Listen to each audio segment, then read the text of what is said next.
Coming up, Tzu Chi volunteers hold aid distributions for Syrian refugees in Turkey with the help of an anonymous donation. In Taiwan's new Taipei City, one family is brought closer together by putting away their electronics and spending time together. Welcome to DaAi Headlines. I'm Mary Lee. Thank you for joining us. As the Syrian civil war rages into its fourth year, to date, more than 3 million Syrian refugees have fled into the country since the civil war erupted in 2011. As Turkey is the second biggest destination for Syrian refugees, a group of kind-hearted philanthropists made an anonymous donation to Tzu Chi Turkey with the hope of helping the displaced refugees. Recently, volunteers completed 2 distributions, helping 510 families with much-needed food and relief.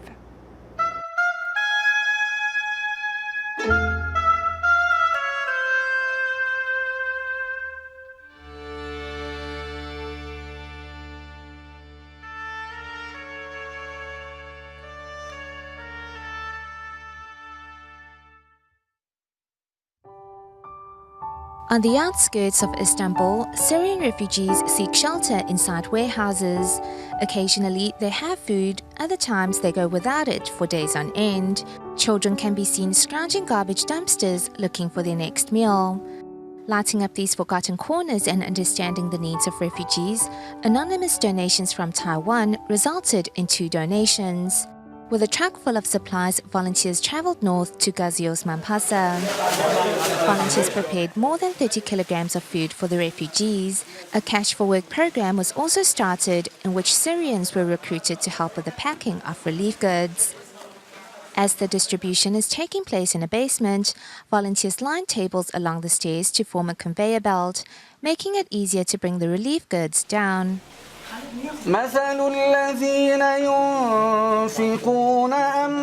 An imam leads everyone in chanting the Quran. The coming together of Buddhism and Islam epitomizes a divine blend of the 2 religions. Taiwan is far away. It is more than 10 hours by plane. However, Taiwan is also very close, as love brings our hearts together. The distribution was carried out smoothly and efficiently, and many hearts were warmed by thankfulness. Syrian volunteers also helped to carry the heavier items from the basement upstairs. With no time for rest, volunteers continue traveling west to the next distribution venue in Arnavutköy.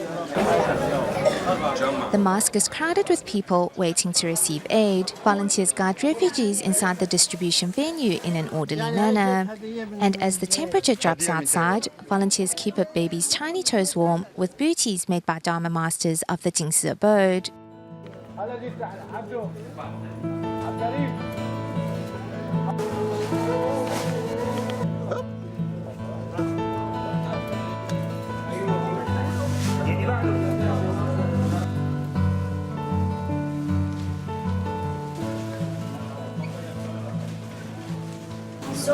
I'm really happy to serve these children and my fellow countrymen.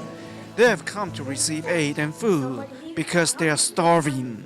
Life here is really difficult.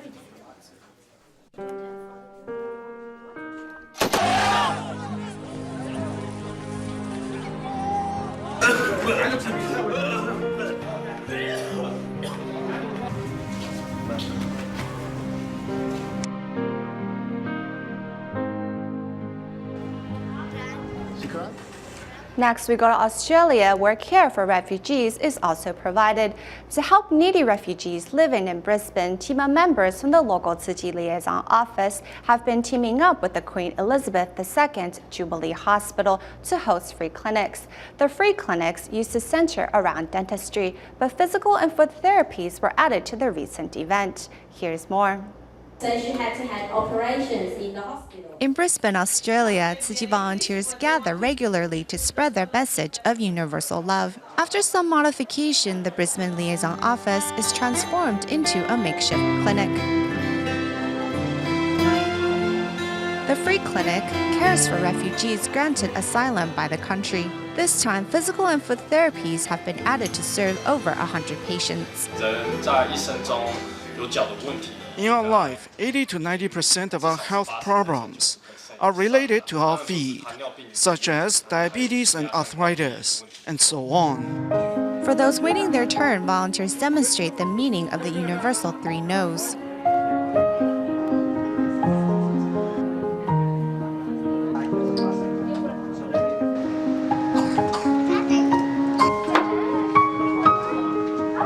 The experience helps nurture spiritual cultivation on both ends.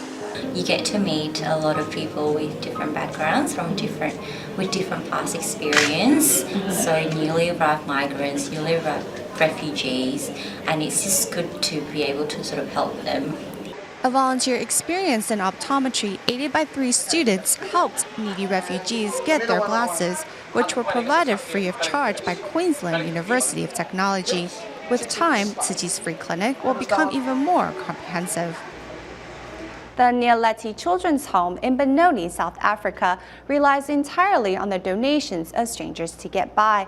This year, the home's director met Tzuchi volunteers through a mutual friend, and thus began Tzuchi's affinity with the home and its children. On their latest visits, volunteers discovered, however, that the home is in danger of being closed down. The home's director is currently searching for solutions to ensure the home can continue to provide care for these children.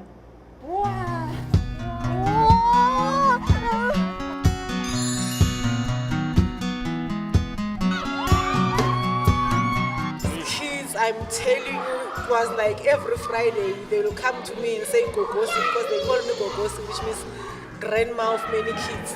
You know, a Gogo is a grandma. Gogosi, are we going back to the bunny park again? 7. Know each other, everybody. All right, so Okay. Speak good words, think good thoughts, do good deeds, and walk the right path. Nialeti Children's Home currently cares for approximately 40 children, and with no government funding, the home's founder looks to the kindness of strangers and charity organizations for help. All together. Yes.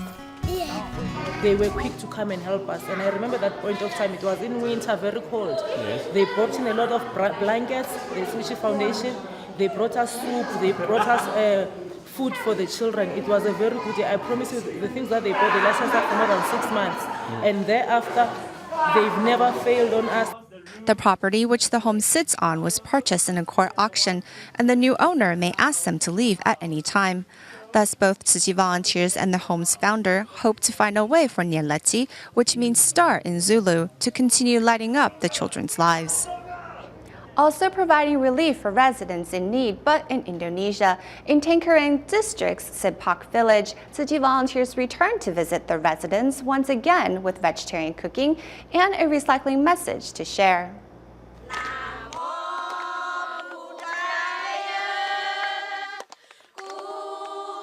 Residents of the village of Simpak welcome volunteers with song, a greeting which the volunteers quickly reciprocate.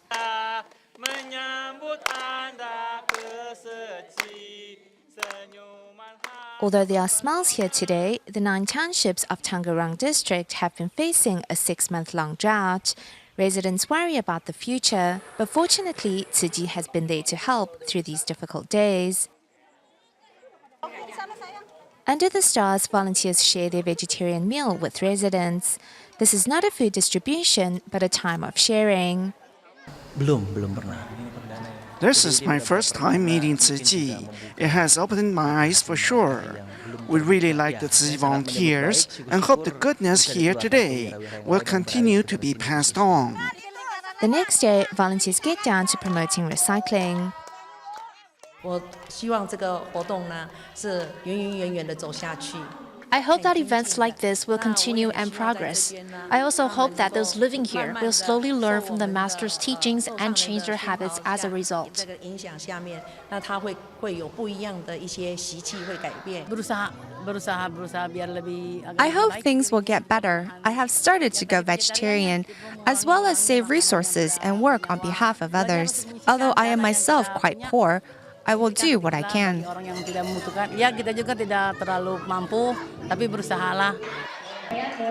Together, walking out of the shadow of drought, volunteers show residents here that a brighter and wiser future awaits.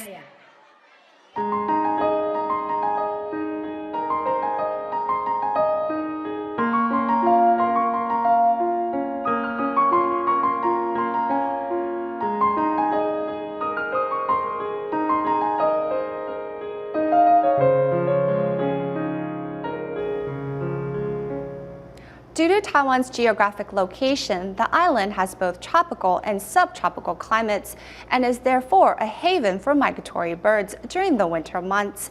In today's look at what has become a lost paradise for birds, we see how development projects continue to endanger the haven that the birds once found here.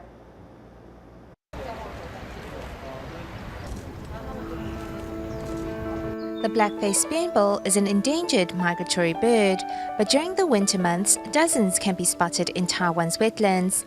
Yet, is this something that Taiwanese appreciate? The largest solar power plant in Taiwan is situated on the Yong'an Wetlands in Kaohsiung. The 6.7-hectare solar panel farm acts like a big oven. The light reflecting from the panels will affect the birds. At the world's largest solar array, due to the high concentration of solar panels, the temperature is very hot, which kills many birds every year. Though this power plant is not nearly as destructive as others, it still intrudes upon the bird's habitat. Though the wetlands was officially recognized by the government in 2007, the conservation efforts here pale compared to the industrial development.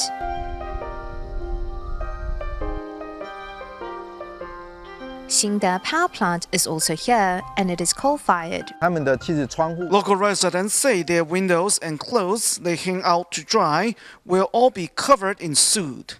This same soot damages the wetlands. Because of the ever-changing horizon, the future is uncertain for the Yong'an Wetlands. It is the same at Dacheng Wetlands in Zhanghua.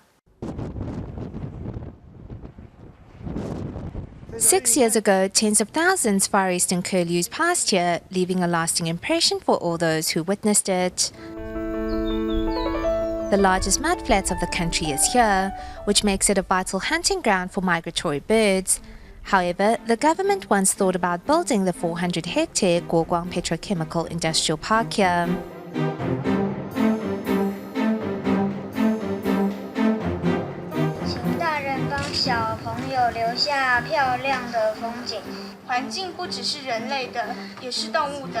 Due to continuous protests, on April of 2011, the project was put on hold indefinitely.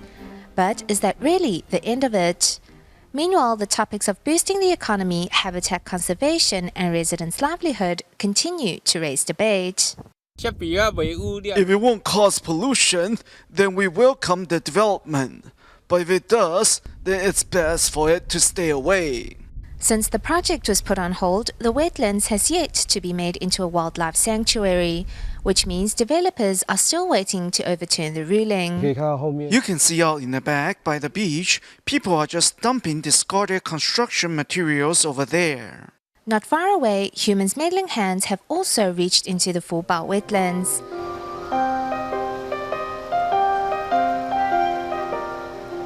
The wetlands is the center of the nation's dairy industry, which dumps its wastewater into nearby rivers non-stop, day and night. Industrial wastewater has been discharged to the sea for a long time, and you can see the environment is degrading. Now, fishermen can't catch their fish, while migratory birds can't fill their stomachs. When this weakened dunlin was taken into custody, it had rings on both of its legs.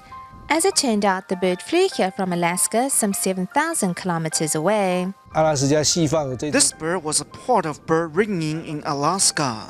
When the researcher who ringed this bird heard about the news, he got really excited and decided to come to Taiwan to see the bird that he had personally ringed.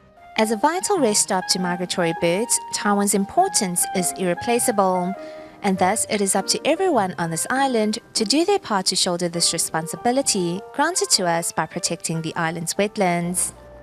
With computers, game consoles, and smartphones so common nowadays, families are spending less and less time together.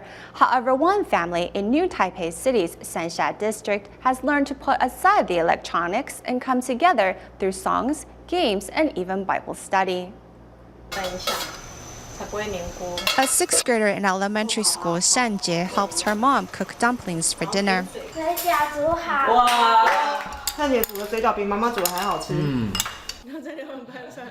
Several days a week, this family makes it a point to put aside everything and come together for dinner and after-dinner activities.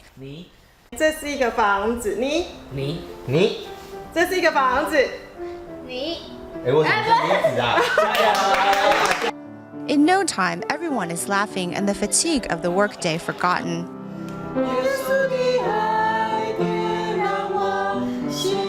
The family will also sing some of their favorite songs.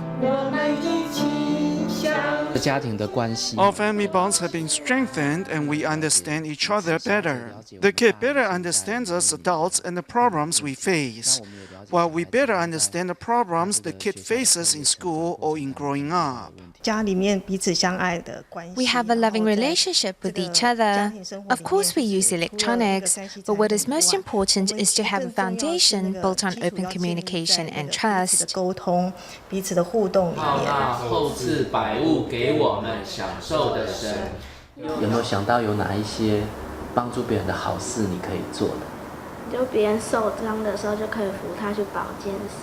Shanjie always shares with her parents what is going on in school. For her, spending time with her parents is a time of happiness and harmony. We are all happy and harmonious. I also learn a lot. It seems like I don't have a home, as actually my hometown is in Tainan. However, sharing our time and feelings here makes me feel that this home in Taipei is my second home. 那我们现在计划就是11月22号我们要去石门水库跑路跑，对不对？对。我们一定要完成石门水库路跑，加油加油加油！ As children are the hope of a country's future, it is important to instill positive values in them at a young age. At the final lesson of the Tshishao workshop organized by the Kuala Lumpur and Selangor chapter in Malaysia, students put these positive values into practice by expressing gratitude to their teachers. Meanwhile, Tzichings in Penang and Batu Pahat came to understand the true meaning of charity through selfless giving. In Malaysia's Penang, more than 200 students from 10 colleges come together to take part in a teaching camp. Many came to realize and appreciate their own blessings after witnessing the suffering of others.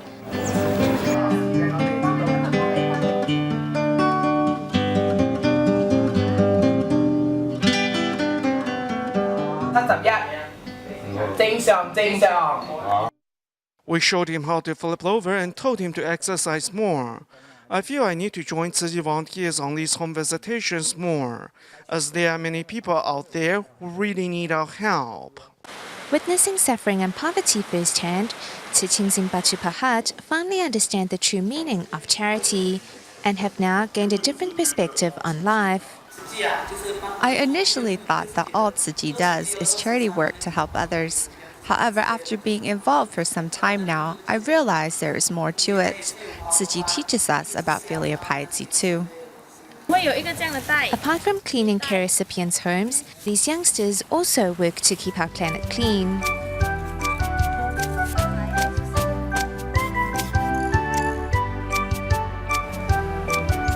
It wasn't comfortable for me at first because the garbage was really filthy, but it also reminded me that we should take it upon ourselves to recycle.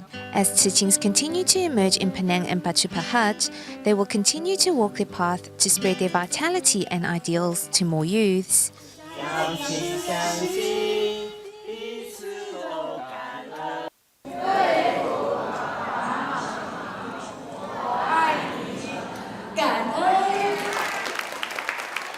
At the final lesson of the Tshishao workshop, students express their heartfelt gratitude to their teachers.